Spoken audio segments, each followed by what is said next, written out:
নমস্কার, ভেজিটেরিয়ান ডিলাইটের সমস্ত বন্ধুদের আমি আরও একবার সাদর আমন্ত্রণ জানিয়ে শুভেচ্ছা জানিয়ে আজ একটি রেসিপি নিয়ে এসেছি।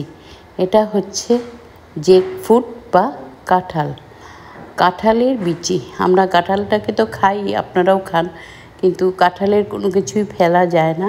এটার যে বিচিটা আছে সেই বিচিটাকে নিয়ে ধুয়ে পরিষ্কার করে আমি একটু নুন জলে ভালো করে ভাপিয়ে নিয়েছি।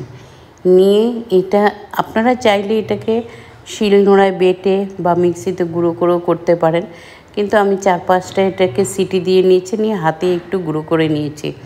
নিয়ে শস্য 2 চামচ শস্য, 2 চামচ পোস্ত আর সাদা লাল শস্য, 2টো কাঁচা লঙ্কা বেটে আমি এখানে এটাকে একটু নুন কাঁচা তেল দিয়ে মেখে ভালো করে মেখে নিয়েছি।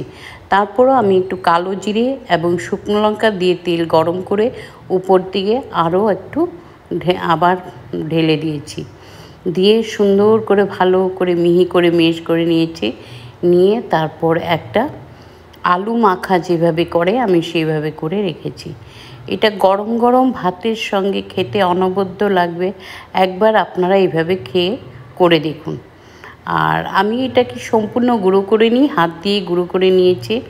আপনারা চাইলে এটাকে মিক্সার গ্রাইন্ডার অথবা শিলনোড়ায়ও বেটে একদম মিহি করে নিতে পারেন, কিন্তু আমার মনে হলো একটু গোটা গোটা যদি থাকে তাহলে আমি যখন ভাতটা মেখে খাবো তখন মুখে লাগবে, বেশ ভালো লাগবে খেতে। এই জন্য এইভাবে তৈরি করেছি। তো এইভাবে বন্ধুরা একবার খেয়ে দেখুন, ভীষণ ভীষণ ভালো লাগবে। আমি কথা দিচ্ছি, আপনারা অন্য কোনো সবজি অন্য কোনো তরকারি ফেলে রেখে শুধু এটা দিয়েই ভাত খাবেন। আর কাঁঠাল থেকেও কাঁঠালের বিচিটার মধ্যে অনেক প্রোটিন আছে, ফাইবার আছে, সমস্ত কিছু আছে, ভীষণ টেস্টি।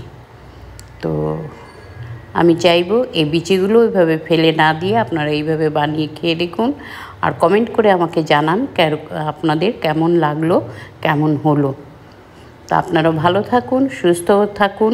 দেখা হচ্ছে অনতি বিকল্পে খুব শিগগিরই আপনাদের সঙ্গে।